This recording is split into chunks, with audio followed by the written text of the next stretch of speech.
Hello, can you all hear me? Can you hear me? Okay, so it was nice seeing you in Germany. Yes, so today we will deal with the last part of the pharmacology module, and we're going to look at the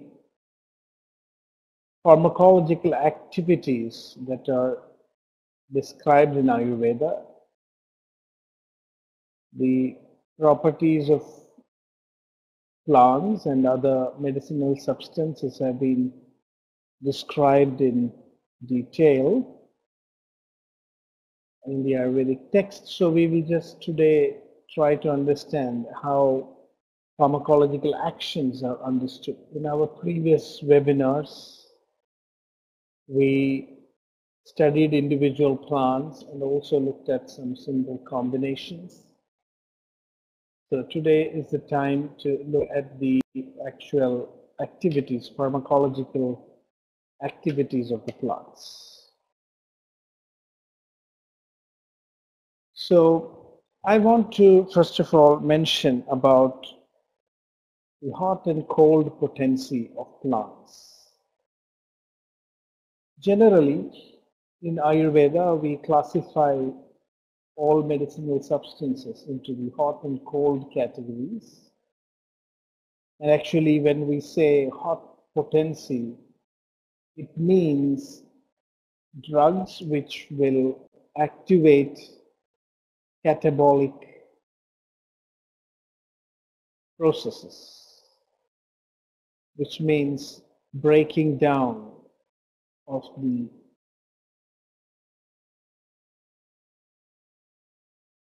substances.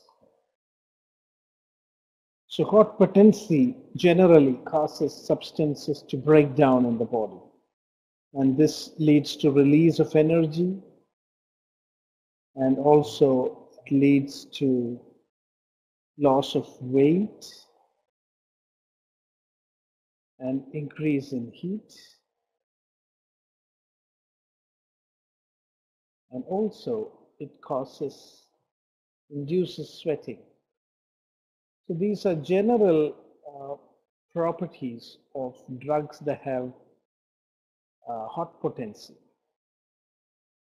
So today I want to discuss about degrees of heat. So you know there are many hundreds and thousands of herbs which have a hot potency, but they differ from each other in terms of their degree of heat. Some substances are mildly hot while others are extremely strong. So it's not easy to measure the potency of herbs. You know, you cannot measure them like we do in modern science. We measure calories, we measure temperature to the fraction. But in the classical tradition, there was no system of mathematically measuring the potency. This was done more in a symbolic way, while it was understood that the potency of two hot substances are different. As we are practitioners, this is a big challenge that we will face.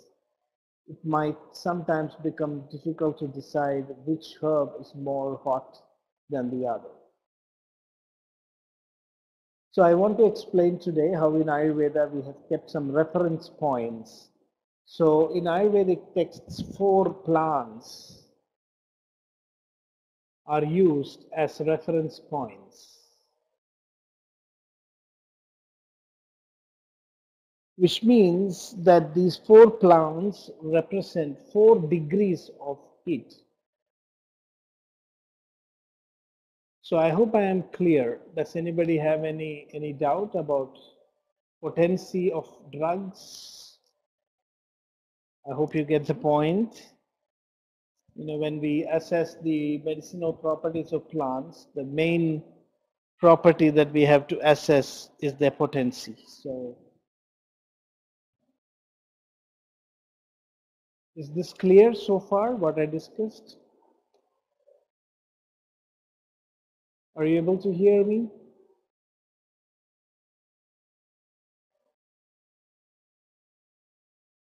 Okay. Yes. So now I will show 4 plants and explain how the potency differs from each and how we can use them as examples to understand 4 degrees of hot potency. So here is the first example. How many of you have seen or heard about the marking nut?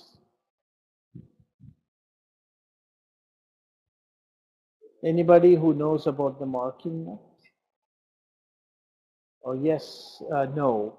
Okay, so the marking nut is called so because this nut was used to make marks and lines on the cloth. This plant is extremely corrosive. Like if the nuts of this plant come in touch with the body, it can cause severe allergic reactions. So in Ayurveda, we say this is like a blazing fire. It's so strong, it's one extreme of heat. This plant, if you take it inside, then it can literally burn your tissues. But so this is the highest degree of heat that we can see in a medicinal substance. So this becomes a reference point for hot potency. There are plants which are below this hot potency. We will get introduced to them. So when a plant has such strong hot potency, then we can make use of it actually to destroy tissues. So for that reason, this plant is used in the management of growths like cancer. So as I discussed earlier, in Ayurveda, and I think in all traditional medicine, we don't use extremely hot potency medicines. They cannot be used in regular practice. They are reserved for specific contexts. So this is the important thing, that when the heat increases beyond the limits, these plants can cause tissue damage. So this plant is known as Semicarpus anacardium, and what you're seeing here in the picture are the nuts. And these nuts are purified by mixing with bricks and then boiling with milk. And it's used in medicine only after purification. So this plant is so strong that even if you go near the plant accidentally and come into touch with the seeds or even the plant itself, sometimes then it causes severe allergic reactions and eruptions in the body. So here is like a blazing fire. So in Ayurveda, we consider this plant like a big fire. It is so strong that you put anything in it, it is completely burnt away. Now we have another plant which is called as fire itself. I don't know how many of you have seen this plant. This is called as plumbago. There are 2 species, Plumbago zeylanica with white flowers and Plumbago rosea with red flowers. So this is not as strong as the previous one, so it doesn't hurt you by touch, but it does hurt you if you consume it, if you are not careful of how to consume it. This is just like the fire. It burns, so it's very helpful in improving digestion. It's very good in the management of hemorrhoids. But this plant also has been proven to have the ability to shrink tumors. So we can see this is very similar to what we do in modern medicine today, radiation and chemotherapy. So you can see that most of the herbs which are used in chemotherapy, in modern medicine, have a very hot potency. And it is because of the heat that people, when they take these chemotherapeutic agents, they lose their hair, they will get blisters in their mouth, and their body will all get heated up. I hope you have seen patients who are undergoing chemotherapy for cancer. So from that it becomes very evident. That is why Ayurveda calls these plants as fire and blazing fire. They're very similar to the modern, radiation and chemotherapy. Both are heats and they cause a lot of unwanted side effects. But the advantage is that in Ayurveda, there is a method for purifying both these herbs so that they don't produce the unwanted effects in the body. So as I said, semicarpus and acardium is purified by using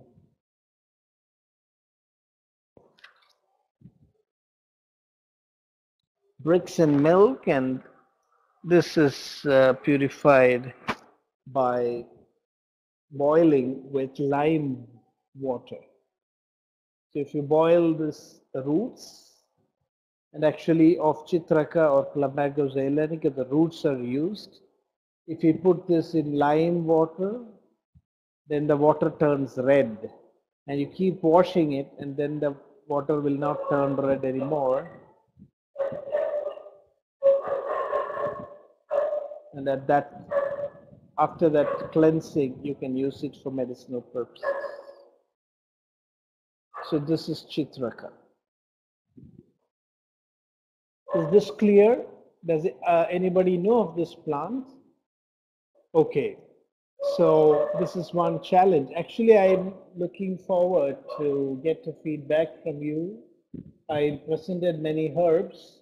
So if at some point you can tell me which of these plants are available with you and which are the ones not available, that will help me to work on the next module. So I have made some notes. I know many of the plants which you said are not available. Okay, this is also known as the Ceylon leadwort or wild leadwort. So this is the English name. Or wild leadwort. So you can check for this on the net, and maybe you will know where and how to obtain. So these are two plants that are extremely useful in the management of cancer.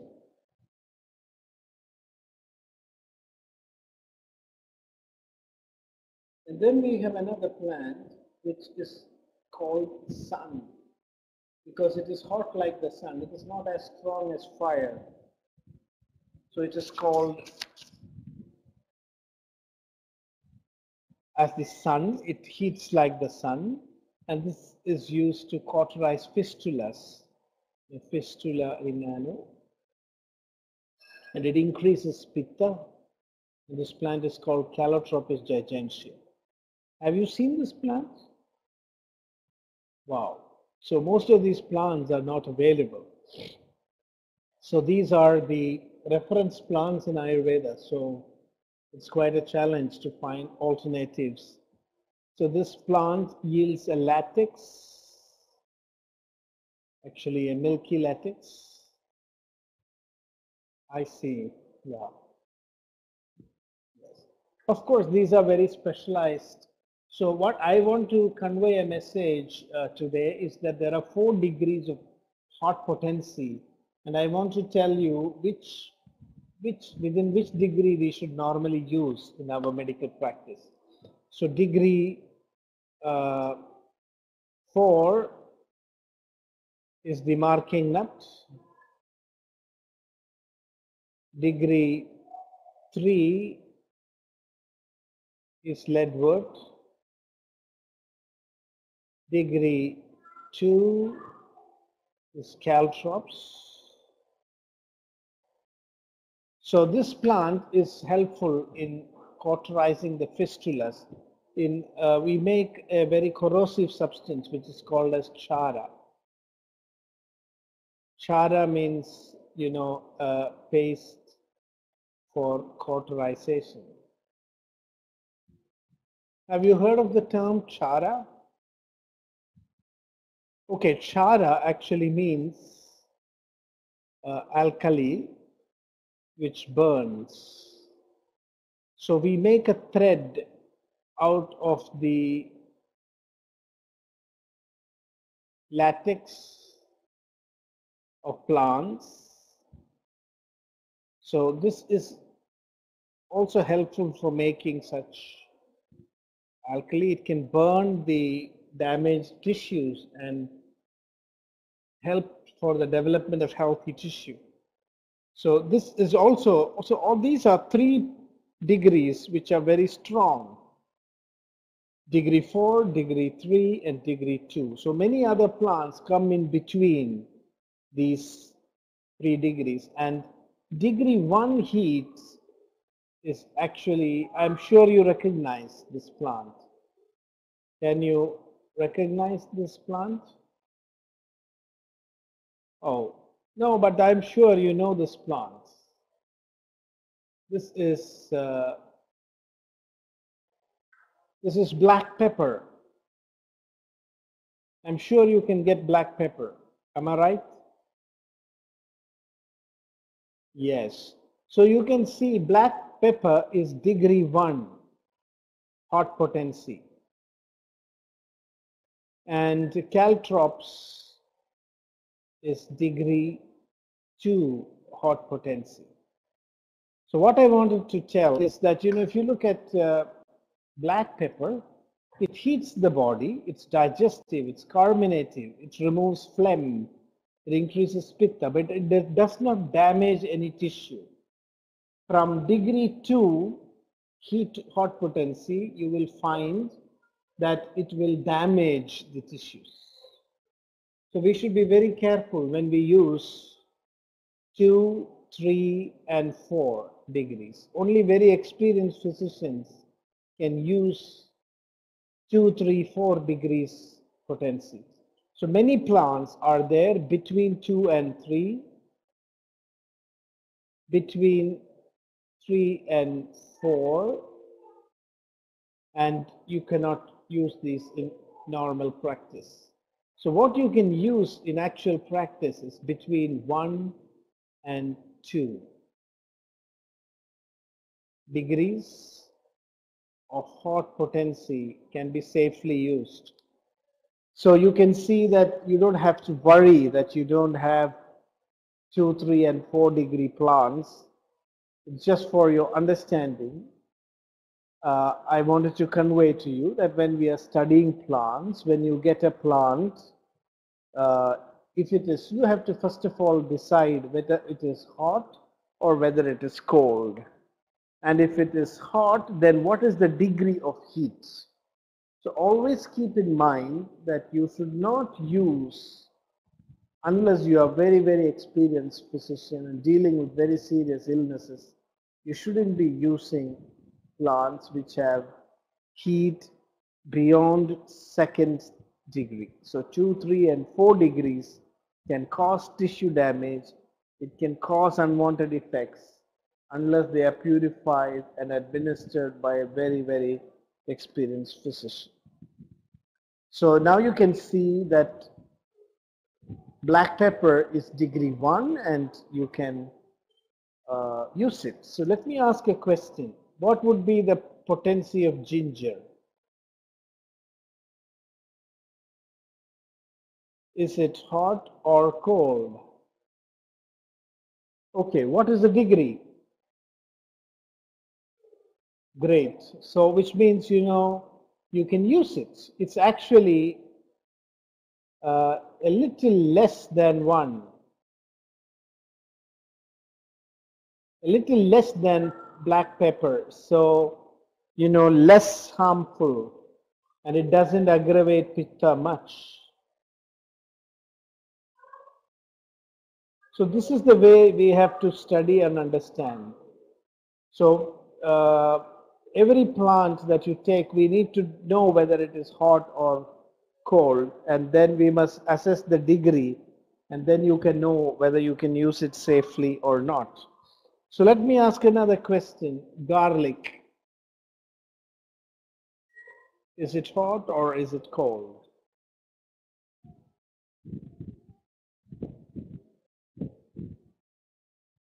Okay, so what is the degree? Yes. Okay, here garlic is more harmful than ginger. So this is a very important thing that you need to know. Garlic is slightly 1 plus, but not yet 2.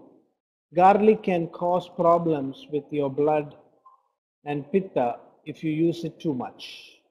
So if you put it in sequence, it will be ginger,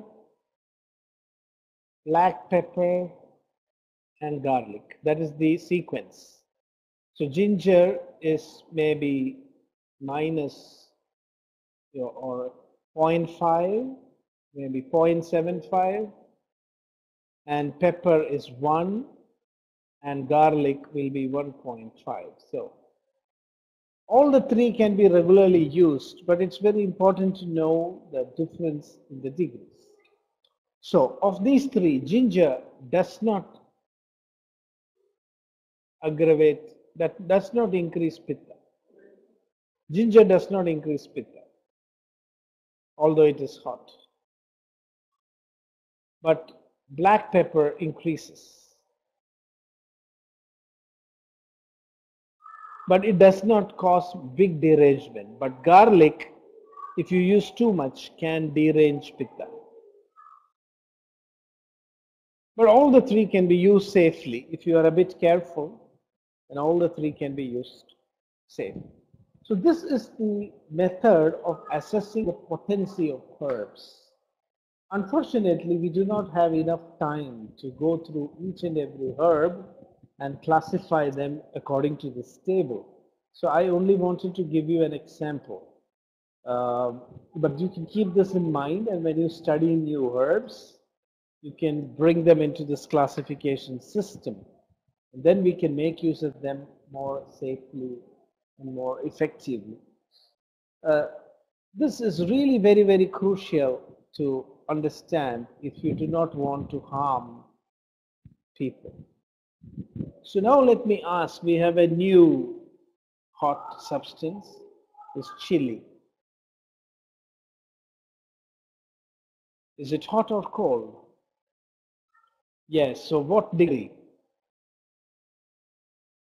Yes, it's good. It's actually 2, maybe slightly 2 plus. No, it's not 5 plus because, you know, 4th degree, we have semicarpus, marking nut, which is, you cannot even touch it. Now the chilies, of course, there are some chilies which are stronger, some which are milder. So we cannot, you know, we cannot tell that all chilies are similar. Some are stronger, some are less stronger. So we can see that it will be ranging between 2 plus to 0.5.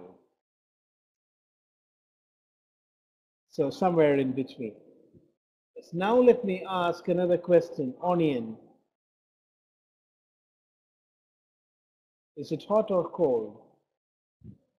Oh, well, I mean, it's neither too hot nor too cold. It's somewhere in between, but slightly heating. So it is way below ginger.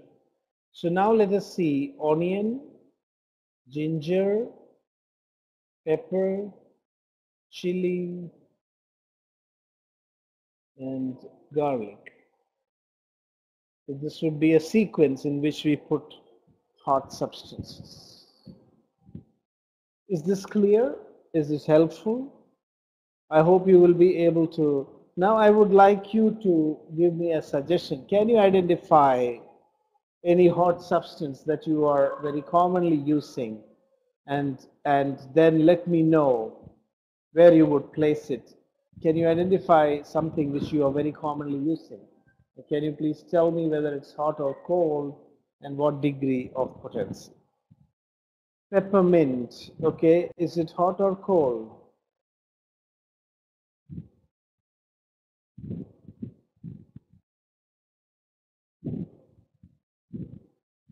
Yes. So peppermint is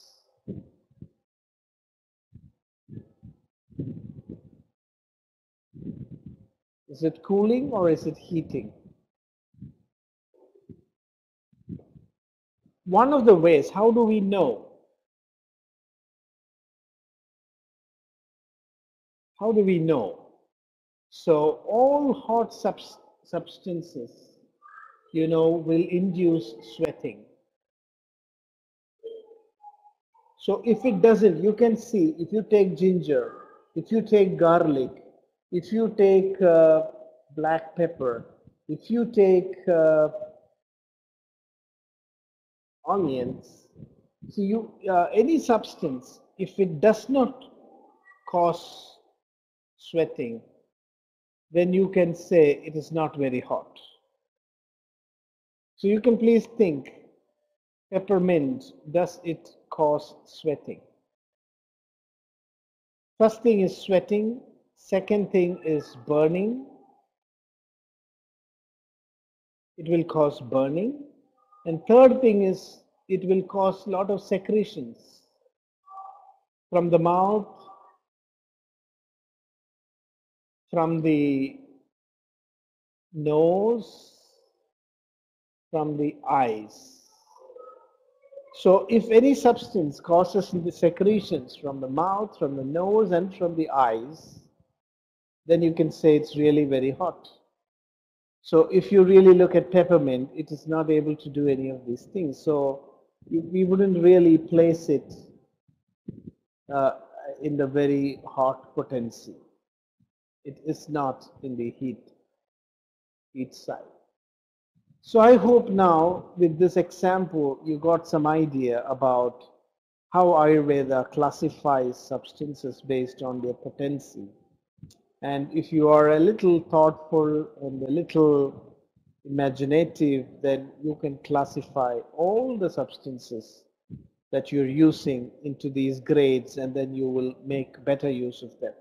I would like to hear from you any other substance which you use in Europe or in other parts of the world, which you would really say,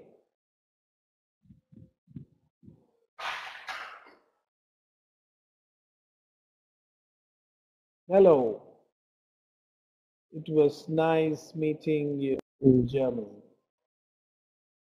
So yeah, it's great to see the people behind the curtain of the webinar. So great. So now I want to ask you, can you please think of some substance that you are using which will be very hot in potency, which is not maybe even mentioned in Ayurveda? Can you think of any other substance? Chili we discussed already. Something which I have not mentioned. Okay.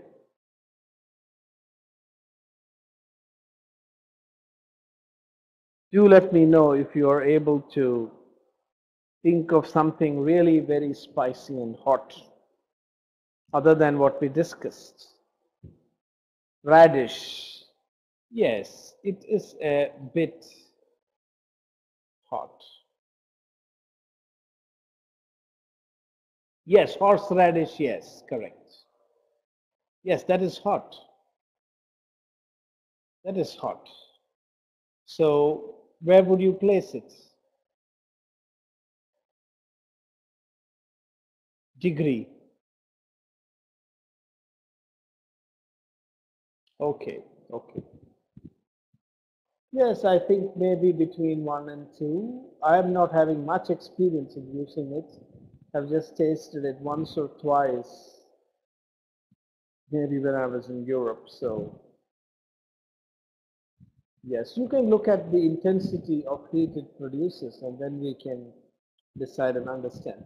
Would you say that it will cause, okay,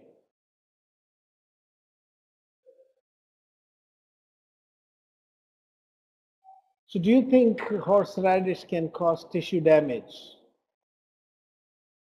Yes, so then it means it is less than 2. You know, from the point that it becomes degree 2, there will be some damage to the tissue, mild damage. So if it doesn't cause any damage to any of the tissues, you can keep it below 2.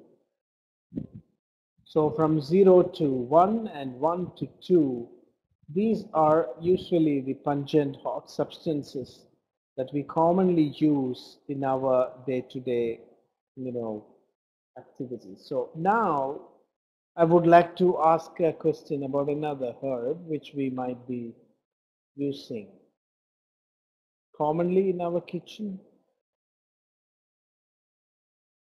I don't know by what name you know this plant, cilantro. Okay, so what is it? Is this hot or cold? Yes. So again, it is cold, but it is very, very helpful in digestion. And so you can also know that it is not really very cold, although it is on the cold side. And the fruits as well as the leaves have medicinal applications. So now we will look at cold potency and how to classify cold potency. So in Ayurveda, oh, what happened? Oh, I'm sorry. Yeah, that title was wrong. We are talking about cold substances now. So just like in heat, we have 4 degrees. In cold also, we have 4 degrees. So here is the first highest degree of cold. Have you heard of camphor? Yes. So, but according to Ayurveda, camphor is strong, but it is cold in potency. It is quite strong, so we may think that it is hot, but actually it is not, because it's very helpful in inflammation, reduces inflammation. So in Ayurveda, we use an oil made out of camphor, and this is used in congestion and inflammation in the chest,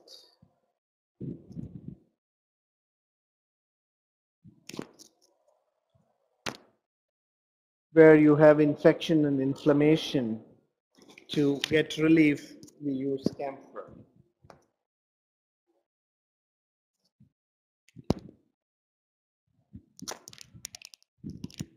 So according to Ayurveda, camphor is so strong because it's like ice.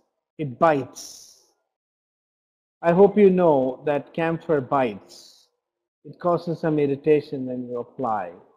And this is because it's considered to be the biting cold. And it's quite strong.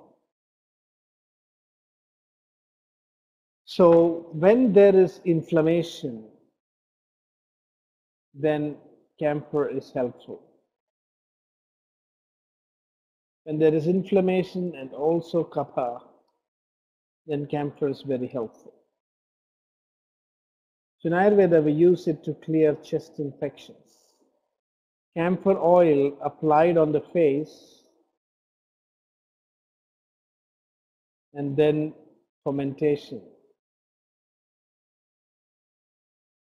can relieve, sinusitis, rhinitis, and other congestive diseases when there is also inflammation. So in Sanskrit, camphor is called as hima, or ice or snow.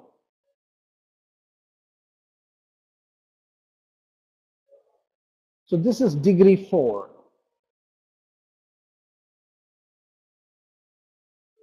Very cooling, very strong.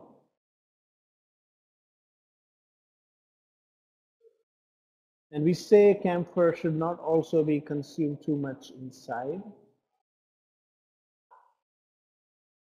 Yes. In fact, we use it, especially when there is heat and inflammation. Okay, so this is the highest degree of cold. Now let's go on to the next herb. Have you heard of sandal? Do you get this in your place?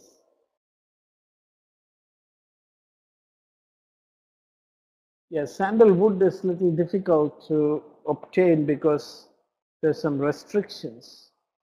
But according to Ayurveda, this is degree 3 of cold.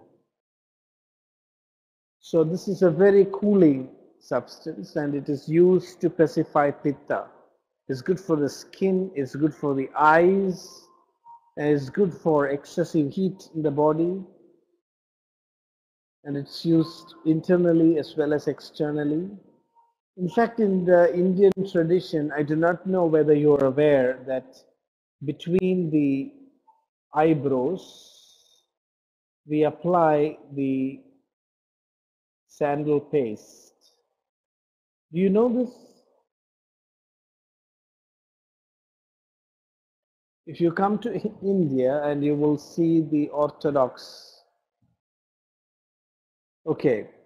Yeah, one of the simple things that we do is actually to dip the sandalwood in a little water and then rub it against a stone, and then you will get what is called sandal paste. The sandal paste can be applied between the eyebrows. It's called as a tilak.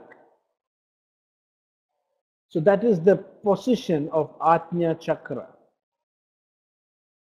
You know, it is a very high point in your nervous system. So if you apply the sandal paste between your eyebrows every day in the morning, then it can help your nerves to cool down. So people who go to temples, the temples actually give this paste. So those of you who are aware of the Indian customs and traditions, you will find that sandal is such an important ingredient of the life of the people. Okay, so is this clear? So some of you can obtain sandal. Then I would suggest that before you go to meditation, you can make a paste of the sandal and apply it between your eyebrows in the center of your forehead. Okay, so that's it. So this is degree 2. Degree 3 of cold. So you have to be careful when you use these substances for people who have running nose, sneezing, and such other problems. This is not very helpful. It can aggravate. Similarly, it should not be used much in winter. So probably that's a reason why in countries like India, where the heat is much stronger, people made more use of sandal. It may not be so much relevant in a place where the climate is really very cold. But of course, for those who are practicing meditation and you have burnout and mental heat, sandal can be very, very helpful. So then we have another plant which is again called as water. I'm not sure this plant is available. It's called as Plectranthus vetiveroides. So this plant is considered as water. So this is degree 2. So it is mildly cooling, it pacifies pitta, it pacifies acidity, it's very good for the stomach. And here in India, we use it for relieving acidity and other problems in the stomach. So I don't know whether you will get this plant there. Have you seen this plant or is it available? Okay, okay. You can please check the species. So this is water. So you can see ice, cold, water, 3 degrees of coldness. And then we have degree 1. It's called as the cloud. So this is Nutgrass. I don't know whether you have seen this. Nutgrass is degree 1 cold. It's digestive and cooling. It pacifies fever and pitta. So just like in the case of hot potency, we are expected to use herbs which have cold potency between degrees 1 and 2. So now I would like to ask some questions and let us try to identify herbs that have cold potency. Okay, that's great. So these are herbs that are available. Okay, yes, it is a wild grass. It grows very, very easily on the wild, but its roots have a very, yes,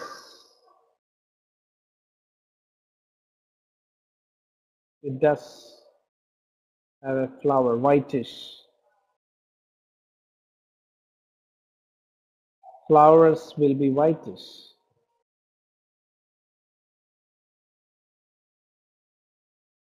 I'm sorry, I didn't show the flower because I was showing the root, which is actually used in medicine. And it has a strong and nice aroma.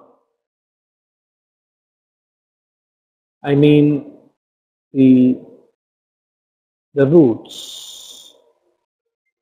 Because the roots are, there are nodules on the roots, which are hard and like a nut. That is why it is called as nut grass. So here you can see again degree 1, 2, 3, 4 old, just like degree 1, 2, 3, and 4 of heat. What is that? Let me just check Moline.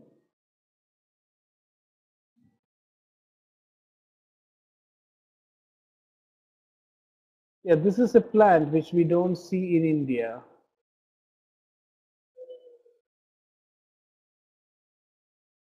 However, it looks like Moline is, from its uses, it looks like it's warm. It's used for respiratory ailments.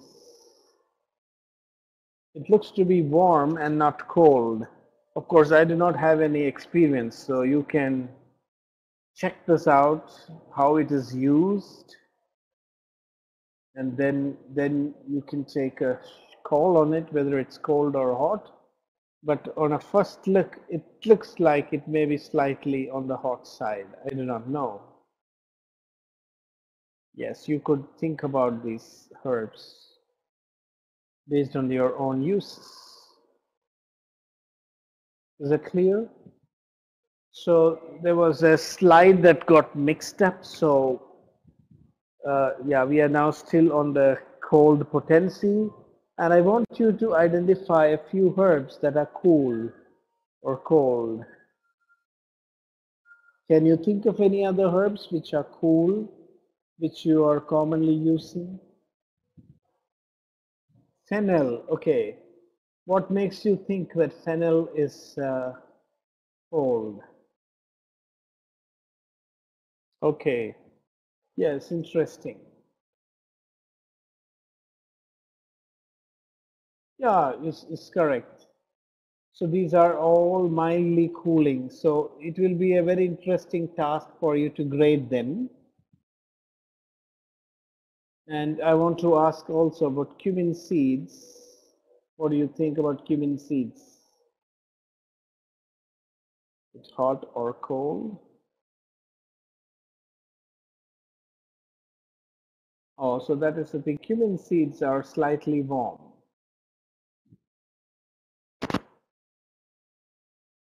The cumin seed is slightly warm.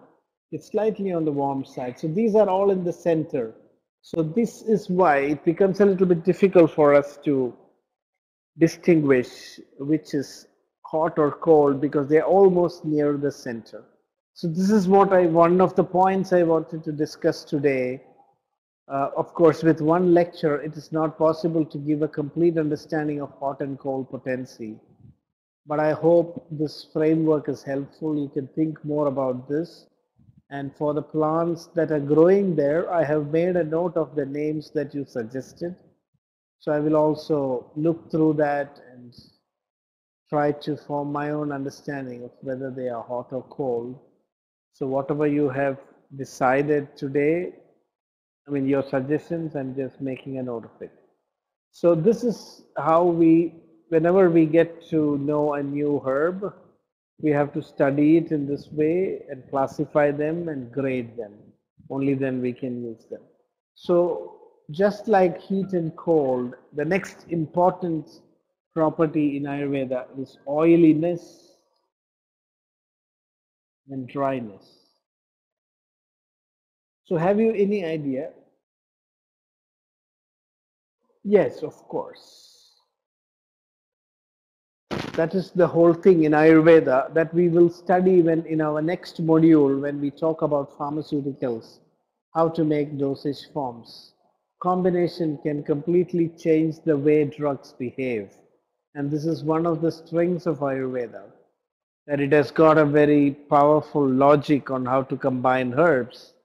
And without these combinations, herbs would have caused a lot of side effects. So in Ayurveda, our formulations produce less side effects, and this is mainly because they are used in combinations. So if even a very hot substance can be used in combination with other herbs, and then it will not be as harmful for the person than if it was taken alone. Okay, so now I hope this is clear. I think we spent quite a bit of time on identifying and classifying hot and cold substances. So I think we will now go on to another property of herb, which is actually oiliness and dryness. So in Ayurveda, we apply oil and also administer fats for internal use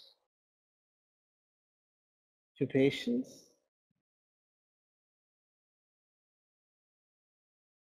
And I want to ask you, which do you think is the best substance to induce oiliness in the body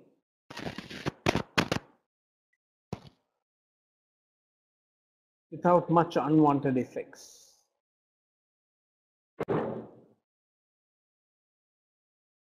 Can you think what fat? Ghee is the best, according to Ayurveda, to increase oiliness in the body. So that is why in Ayurveda we advise patients to drink a lot of ghee before they do panchakarma. I hope all of you know what is panchakarma.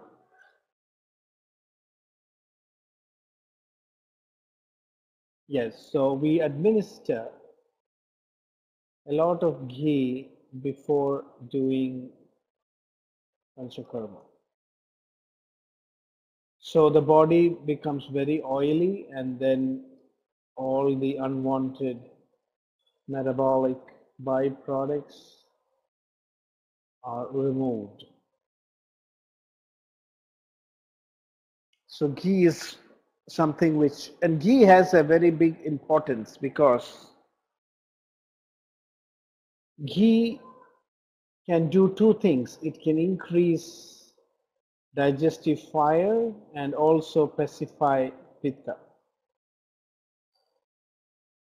It's very good tonic for the brain. So now recent studies have revealed that ghee has very good medicinal properties.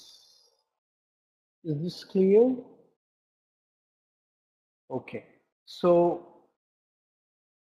when you think of oiliness, then ghee becomes and amongst ghee, the ghee made from cow's milk is considered to be superior.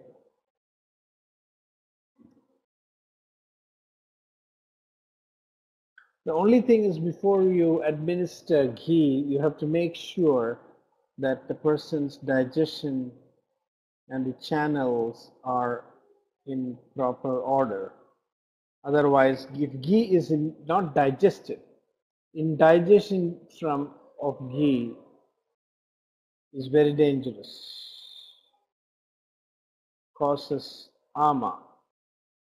And ama of ghee can be very damaging. So apart from this precaution, if you take ghee very carefully, then it can really balance the oiliness in the body, and it can pacify both vata and pitta.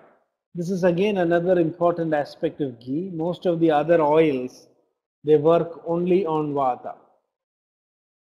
So ghee works on both vata and pitta. It increases agni or digestive fire, and it decreases pitta. So there are some special properties for ghee. Now let me ask, the opposite of oiliness is dryness. So suppose a person takes too much of ghee, and then how do we counteract this? Do you have any suggestions? So in Ayurveda, we have to always balance oiliness and dryness. We always have a tendency, we have to use the opposites together. We have to use heat and also cold. Both are good and bad. So if we use one more, then we have to balance with the other. All Ayurvedic treatments are like balancing the opposites. So the first balance is between heat and cold, and the second balance is between oiliness and dryness. So just because ghee is good doesn't mean that we can keep drinking a lot of ghee, and that will not be good because ghee can also cause problems. So there's something which balances ghee. Do you have any idea? I'd like you to guess. Any suggestion? Okay, that's not bad. There's something really very specific. Something really very specific. Maybe you cannot guess because in India this is very common knowledge, and it's a substance which is very widely used in the Indian diet. And this is buttermilk. Do you know about buttermilk? Have you heard of buttermilk? When we churn the curds and remove the fat, we get buttermilk. It is slightly sour, astringent, and sweet. It's very good for the digestive system. So if we take too much of ghee, then to counteract or balance it, we have to use buttermilk.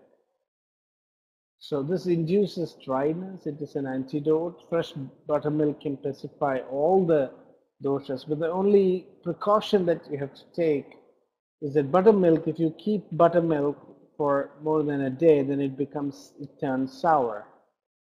And sour buttermilk can increase acidity and disturbance in your stomach.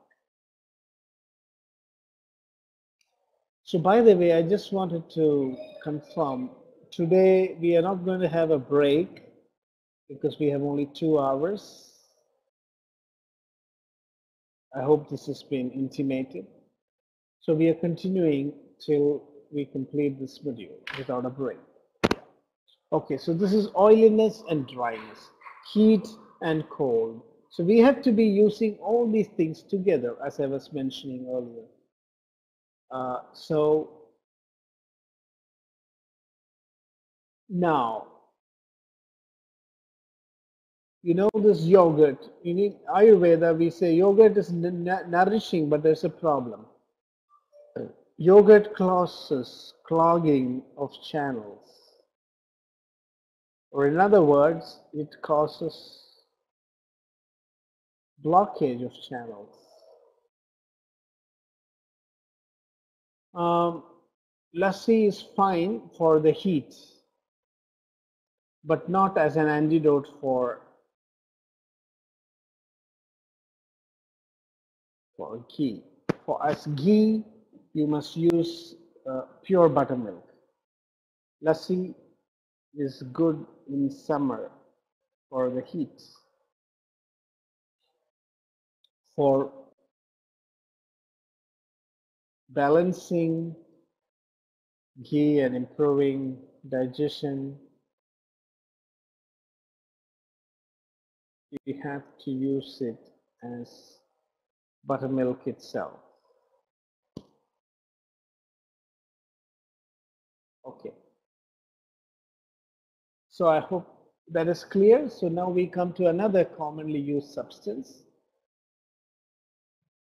No, in Ayurveda we don't say just the pancreas, but we say too much of yogurt can cause diabetes, according to Ayurveda. So yogurt can affect the liver.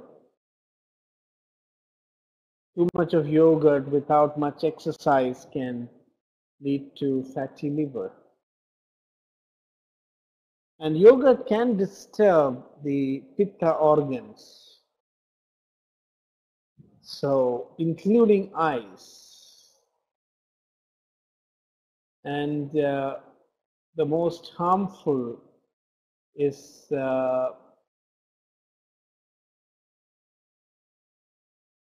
sour yogurt is more harmful. But I want to say yogurt is more harmful in a hot climate, not so harmful in a cold climate. So it is not at all suited for India, especially the tropical regions.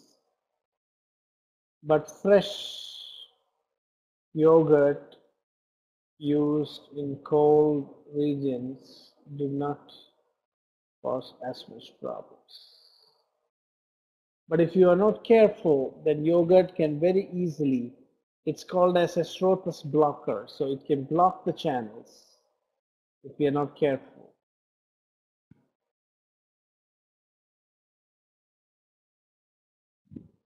And it increases the secretions in the body. That is how it causes the clogging of the channels. So when you take too much of yogurt, the phlegm gets more and more secreted, and all these liquids will come and block the channels.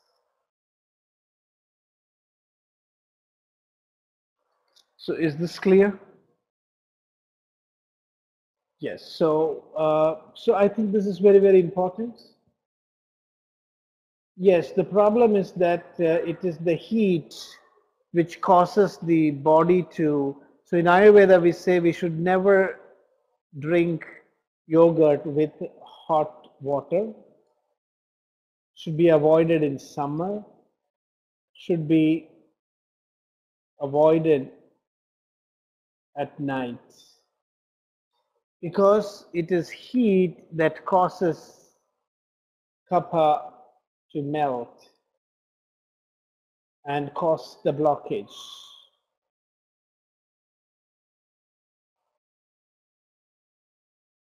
So when it is not very hot, then yogurt doesn't melt and it doesn't causes the blockage of the channels. It's better digested.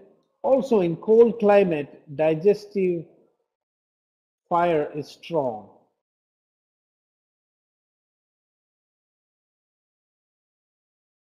So that is why in cold climate people eat more cheese,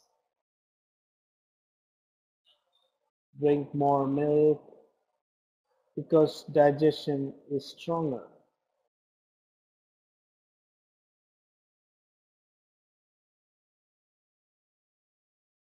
Is this clear? So yogurt is a Srotas blocker. It causes the blockage of all the channels and it increases the secretions. And what do we do to remove this? Do you have any idea if we use such substances regularly and our channels get clogged?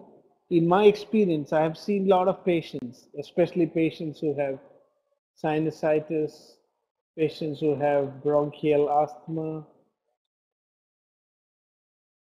patients who have liver disease. Their conditions aggravate when they use yogurt. And yogurt in India is especially very sour, not like what you see in the West. So for this reason, yogurt causes more problems.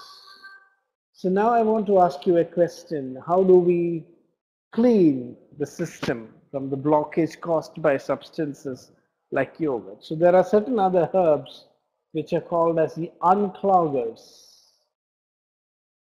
or deblockers, block removers. And I already talked about one such plant which has a hot potency, which is extremely good in clearing the blocks. Do you remember? Can you guess? So that is why black pepper is used with such substances, also with fats, also with eggs. So that is what we are showing next. Black pepper is a wonderful unclogger. So pepper can clear the channel, it increases digestion, and it can also dry up the secretions. So you can see in this way. So this was the Ayurvedic approach to pharmacology or usage of substances. In everything is balancing. You use A, and then when it increases, you use B. And then you achieve the balance, which is C. So this is the ABC of Ayurvedic pharmacology. So you use pepper, and then you use coriander, and then you balance. You use ghee, and then you use buttermilk. And then there is balance. So this is how Ayurveda prescribes substances. There should always be a balancer. Whenever you think of any herb, you must immediately know also what is the balancer. Because if you don't use the balancer, then that single herb can take things out of balance. And so we always use both of them together. Is this clear?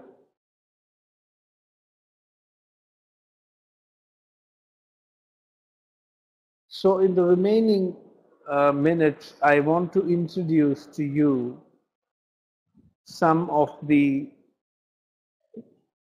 you don't have to worry too much about this because this is not something which we can learn in a small webinar course, but just for understanding, I want to show you now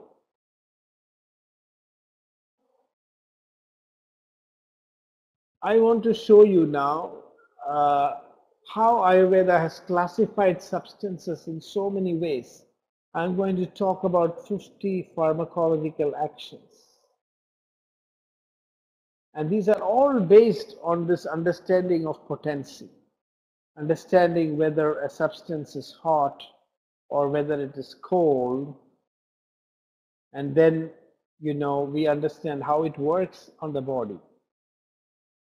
So let us look at some groups of such pharmacological actions, which I hope we can finish before the end of our webinar today.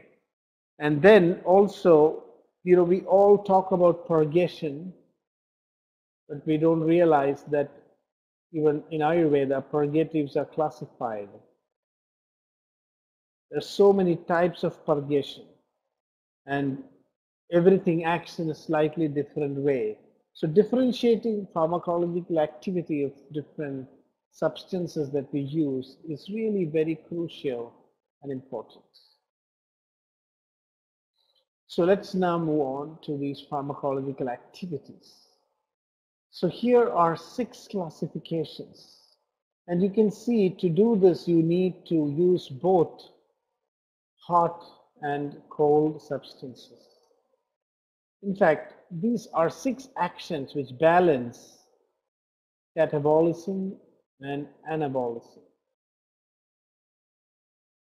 So we need to do both. I'm not going to mention herbs here because I think introducing too many herbs which you are not familiar with can cause confusion. So I would not mention any herbs here. But let us look at these. So there are substances which are nourishing. And can you say what would be their potency? Substances that are nourishing. Nourishing means that they just provide the nutrition to the body.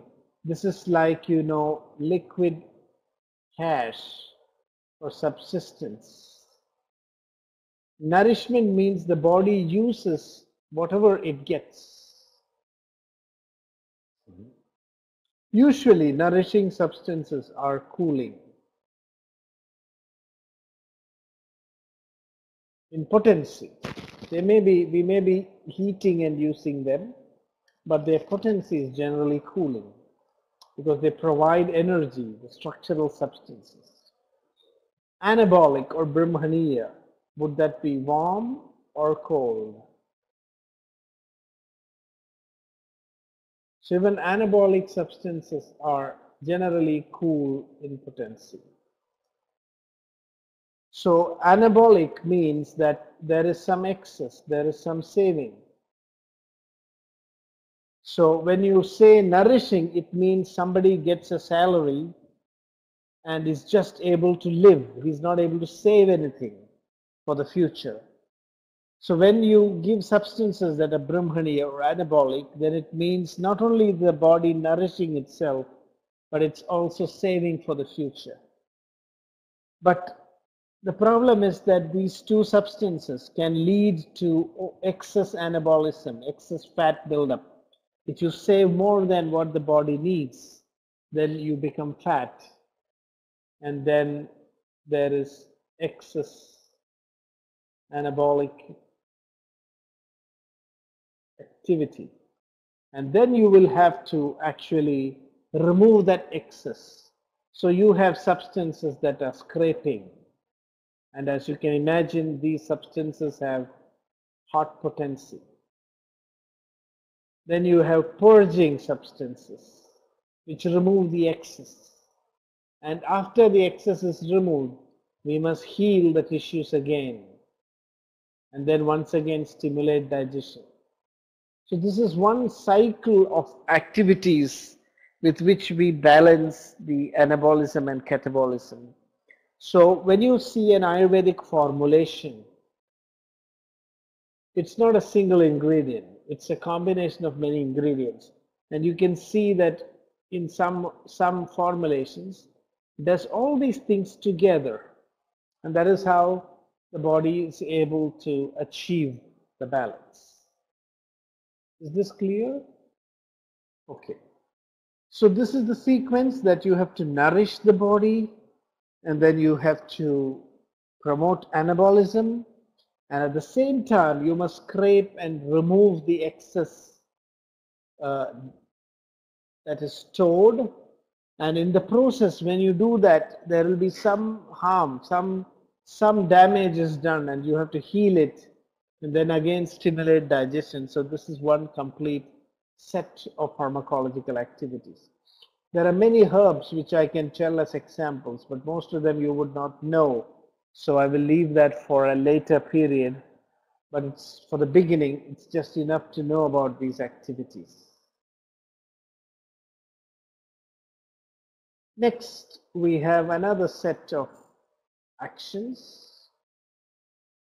So you know the first 6 is just for survival. So it is to preserve life. You need the first 6 pharmacological actions, without which life cannot be preserved. But if you want to improve the quality of life, it's not enough to just be nourished. You need to have strength. You need to have complexion. You need to have good voice, expression, and you need to, your vital organs should be very strong, especially the heart. So this is like, you must have good cardiac capacity.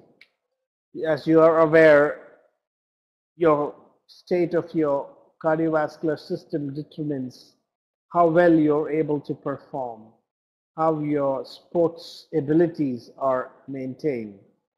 So the second set of pharmacological actions are actually giving you what is called of life.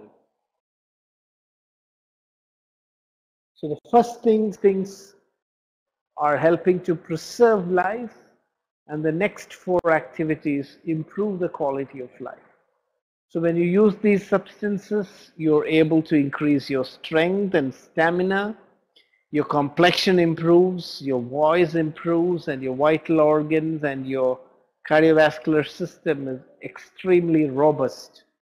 So you're able to be very active in life, you're able to respond to the surroundings and all that.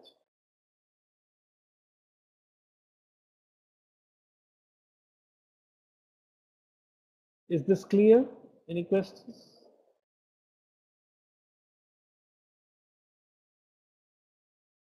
Okay. So a future challenge for us is to discover herbs from other countries which can be classified into this framework. So when you classify into this framework, then you are able to use these herbs more intelligently. Ayurveda is important not for the herbs that are described, but for the way it has been classified and for the logic on the basis of which these herbs are actually used for medicinal purposes.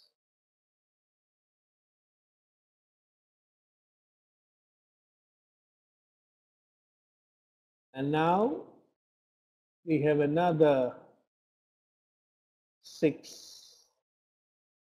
set of medicines which are actually handling the most common problems that we face in our digestive tract.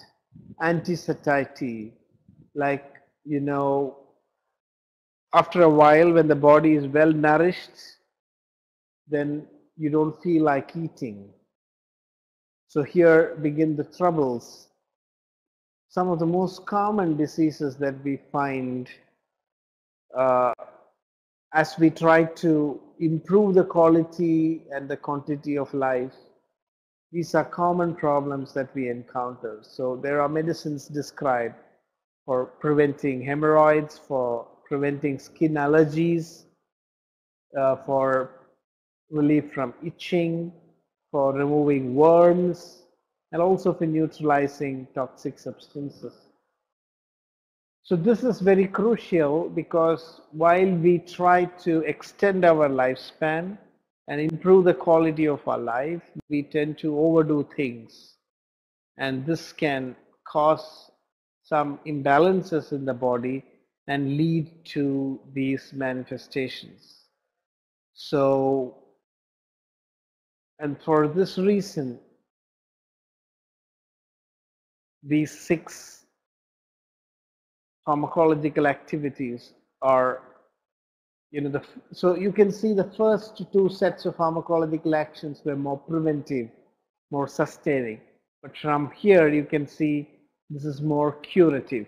So once you get a problem, and then you will have to actually use these substances. And these 6 pharmacological actions are given importance because these 6 conditions are the basis for creating more serious problems. So the idea is that if you can treat them at the very early stage, then you can prevent it from progressing into full-blown disease.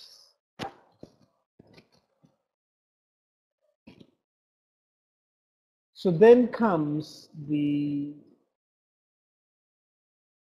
preservation of life through the children, through the progeny. So once we take care of our body, once we are sure that our body is functioning correctly, all the inputs are coming inside and the body is able to balance catabolism, anabolism, and minor imbalances are taken care of. So now our body also supports another life. So we have breast milk. So in Ayurveda, we have 2 types of substances, medicinal substances. One which increases the quantity of breast milk. These are actually called as galactagogues. I don't know if you've heard about galactagogues. In India, we use some herbs to clean vegetables and fruits before use. And one of the most powerful pesticide remover is called as tamarind. It's a spice from India. Do you know tamarind? Yes, so tamarind, if you take some tamarind and dissolve it in water, and you put the vegetables in this water, and we also use curry leaf, is another substance which can remove the pesticide. So this is a very simple remedy that is used. In Ayurvedic texts, there are some herbs which are mentioned to remove toxins, and we have found that they are quite effective in removing the pesticides from vegetables. So if you don't get anything else, you can even just use tamarind water.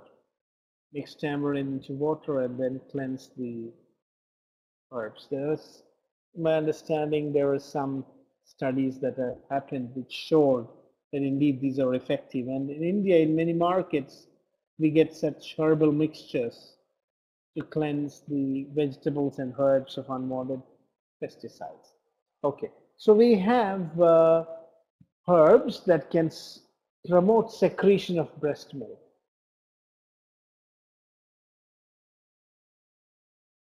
So I don't know whether you have, I'm sorry, that was just a technical issue. Can you hear me now? Can you hear me now? Okay. Yes, so in Ayurveda we have substances which can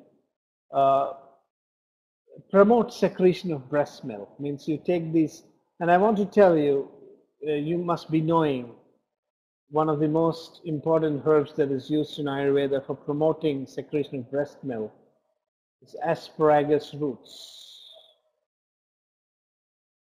or which is a tubers. Do you get the asparagus tubers there? It's called a shatavari in Sanskrit. Okay, so this is very good, but of course it's not enough to use that alone. So there are some other herbs also called vidari in Sanskrit. It's also a tuber. It's Pureria tuberosa. And I don't know whether it's available. Anyway, so I'm not going into the herbs because mentioning so many herbs will cause some confusion. Now, there are also herbs which are used to cleanse and purify breast milk, because we know mothers may eat many substances, many chemicals, especially today. And we all know that many of these substances get excreted through the breast milk, and this can harm the children. So this is very interesting that in Ayurveda we have a group of bitter herbs, one of which is Stenospora cordifolia. It's called uduchi, which is also one of the herbs which can cleanse and purify breast milk. But we need to give a proper combination. And this formulations can really help protect the children from exposure to unwanted chemicals and toxic substances.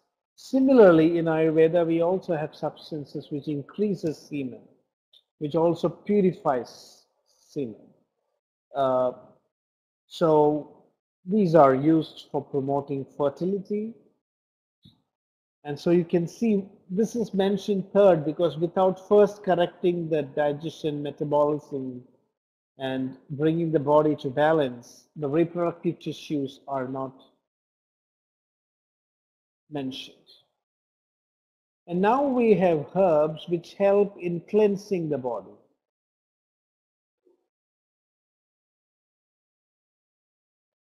So I hope you're aware of Panchakarma, the 5 methods of cleansing the body. So here there are herbs which help in oiling, help in fermentation, help in emesis. These are helpers or support drugs. So as you could have already realized, in Ayurveda we always use the support drugs because the support drugs prevent unwanted effects. So these are not actually herbs which cause emesis or purgation, but these are herbs which are used along with those emetics and purgatives to prevent unwanted effects from happening. So we have a set of 7 major procedures for which these support herbs are there. So it's beyond our present webinar to talk about it. This would require very long classes and training, but it's important for you to know that there are such kind of herbs also. When you're doing a serious practice, like if you're going to do Panchakarma, for example, if you do not have these 7 categories, I mean, you cannot just treat with Trubhala or just one purgative. You need to have all these additional herbs. And my idea was just to convey to you the importance of these additional supportive substances. Then we have, when you do Panchakarma, these are 3 complications that can come. That when you take these medicines, you can have emesis, there may be loss of body fluids, and there can be dehydration, and then you may get some gastric disturbances like hiccups. So these are 3 complications that we commonly encounter when we do the Panchakarma. Some people may vomit too much, and as a result there may be dehydration, and then Vata becomes disturbed and there will be hiccups, and so this is mentioned. So you can already see how all the pharmacological activities are interconnected and how the whole picture of balancing the body comes into play here, one after the other. So it's very interesting. Ayurveda has many rehydrating fluids. And one of the rehydrating fluids is actually puff rice, or rice corn. Just like popcorn, when we puff rice, it becomes what you call as puffed rice. Do you know this? Yes. So if you can take puffed rice and boil it with in water and add and little sugar and salt, and sometimes also a little lemon juice drops. This is excellent for stopping vomiting, which is not so severe. And at the same time, it rehydrates. This may not be helpful in severe vomiting, because when the patient is vomiting so much, you cannot give any oral liquids. But this is very helpful when you want to rehydrate the patient quickly. And I have had experience of when, after the bout of vomiting, when the patient is given this combination, they have also completely got relief from vomiting. The nausea will very quickly be relieved, and you can prevent too much of dehydration from happening. So like this, you can see there are many interesting formulations and combinations described based on a very clear understanding of the pharmacological properties. Now comes the excretion of waste. So after the cleansing process, now we have to make sure that the body is handling waste disposal in a very efficient manner. So we have herbs and drugs which can harden the stool, which can color the stool. To remove the stool, we already mentioned earlier that we have purgatives, so that's not discussed here. But if we want to harden the stool, then there is medicine. To bring back the normal color of the stools, there is medicine. Similarly for urine, there are diuretics, and there are also medicines which prevent too much of water loss through the urine. There are drugs which can bring back the normal color of urine, which actually means the normal chemical composition of urine. So in this way, there are pharmacological drugs which are specific for these specific pharmacological actions. So what we have seen here now, the tumor, all the basic pharmacological activities are described, and at least 500 herbs have been mentioned which can do these activities. So this makes the physician equipped with really powerful tools to treat imbalances and diseases. So then we have also other common problems which we encounter. These are also diseases which are produced when the body is unable to eliminate unwanted substances. So we have anti-cough. This is called as Kasahara, anti-cough. And then we have also bronchodilators and anti-cough expectorants. So these are called today as expectorants, that which can remove the excess phlegm from the chest. Bronchodilators can dilate the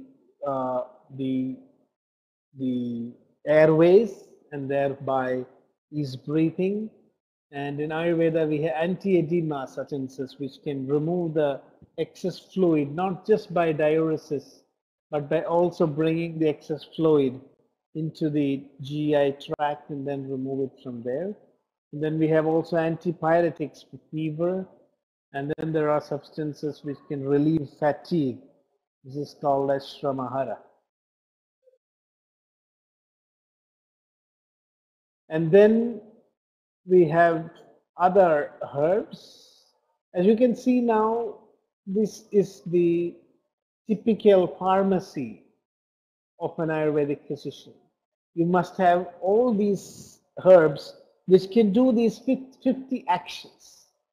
So that's the reason why I have mentioned this, because if in Europe you have to find out herbs which can do each of these 50 activities, and you must have at least 2 or 3 in each of these categories, without which you cannot do a complete practice. So there are substances which can reduce burn sensation, which can reduce the cold sensation, the substances which can relieve pain, which can give relief from colic and spasm. And then finally we have substances which are very helpful in life-saving situations. Hemostatic, that which prevents bleeding, which controls bleeding. These are substances that can stop bleeding, can promote clotting and things like that. So this is again very important. You need hemostatic substances in your medicine kit. Then you have Vedana Sthapana, that is to bring back sensation of the nerves. Samjna Sthapana, this is again an emergency medicine. When somebody loses consciousness and faints, then how to revive them. There are specific herbs which work at this level. Then there are drugs which improve fertility, and not only just fertility, but also ensure the proper development of the fetus. And then there are finally the anti-aging herbs, which can prolong life and longevity. So these are the 50 basic pharmacological actions. I want to ask you a question here. Do you know at least one herb which can do any of these 50 actions? Are you able to remember at least one herb which can do at least one of these, which means you must know at least 50 herbs doing each of these 50 actions? Can you name a herb which can improve lifespan?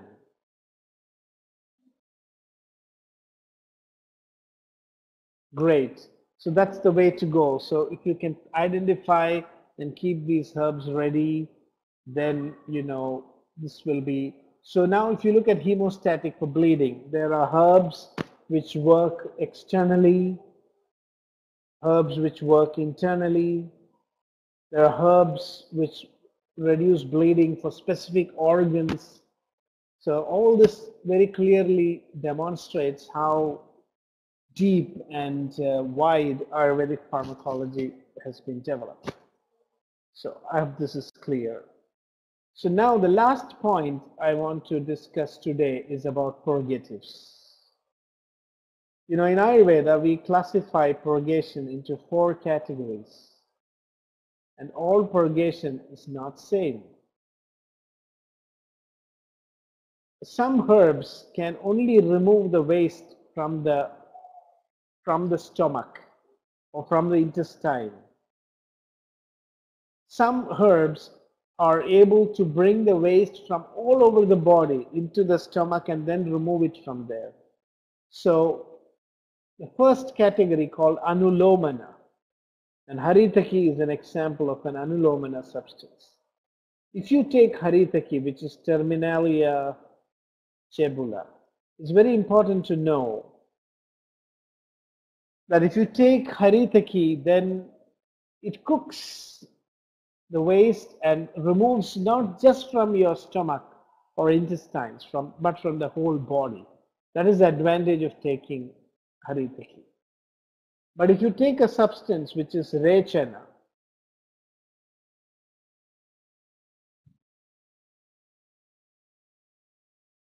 so they remove substances without cooking them. So this is another type of purgative. They remove the both cooked and uncooked materials from the stomach. So this is helpful. This type of purgative is helpful when you have a lot of accumulated waste in your intestine. You don't need to take Haritaki. Haritaki is needed when you have a lot of waste spread all over the body and you want to cook and bring it and remove them. Now Sramsana is another type of purgation, and this is a mild so this is a mild laxative. This doesn't actually cook anything. It just causes the undigested materials to go out of the system. And then we have a very strong purgative, which is called as Vedana. This is quite strong. It breaks and removes and scrapes and really cleanses the system, but it will be very strong. So there are different substances which remove the wastes from the body in different ways. And purgatives are also mild. Some are very mild, some are comfortable, and some are very strong. So now the bottom line, and this is where we end today with this our pharmacology module. And you know, these are some of the herbs. Different parts can be used.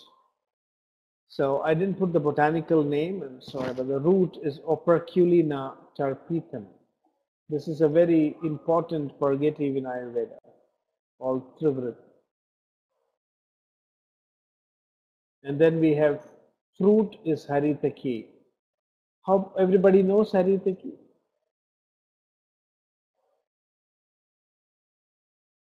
And juice, we have bitter gourd is a juice with which we can remove. Then from oil, castor oil is the best oil for purgation. And there's a Euphorbia species which latex is used. So what I wanted to highlight here again is that even purgatives are classified in so many ways depending on what part of the plant we are using, how it acts, at what level it removes the wastes. So in this way, I hope we were able to get some insight into the complexity of Ayurvedic pharmacology and also an understanding, basic understanding of what we need to know to become a good healer. The concept of balancing heat and cold, oiliness and dryness, and then the 50 basic pharmacological actions, one supporting the other. And unless you're equipped with all these substances, you cannot do balanced healing. So with that, I think we are completing this module, and we will start on a new module of pharmaceutical preparations in our next webinar. So thank you very much, and wish you a good day.